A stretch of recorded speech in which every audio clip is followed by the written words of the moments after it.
Hey guys, Ali from Alta. Hope you're having a great day. Wanted to give you some measurements with the rack and on a mobile floor stand. This is the setup right now. We have a Sanchez, which is our widest rack. So you can see it's protruding about a foot from side to side on this. But it's more about the distance on the bike and the profile when this goes against the wall. So imagine if you had a wall, your bike is going to be the first thing meeting it, or the basket itself.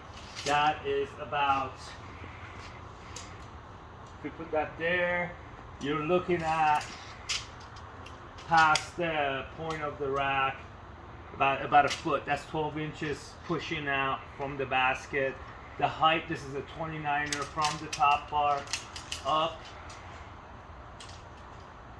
is about 26 and a half, 27 inches to the top of the tire, but you want to leave yourself room so when you're loading it, it's not going to be an issue.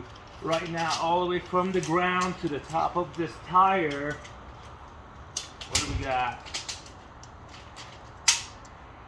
We got about 82 inches. So that's the total height with the wheels on. That is the clearance you're going to require for the bikes. If you have to load them inside, you need a higher clearance.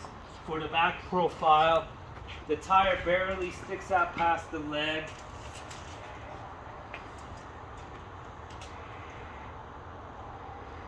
You're looking at right here, so where my finger is, it's about 6 inches, 5 to 6 inches going from there.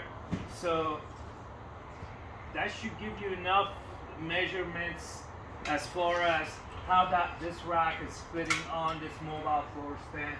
As I said, this is our widest rack, so you are going to stick out. So depending on the width of your rack, and you can get that data right on the rack's page or on the Q&A page for more measurement. Hope this was helpful. Michael's holding the camera. This is Ali from Alta. Have a great day, y'all.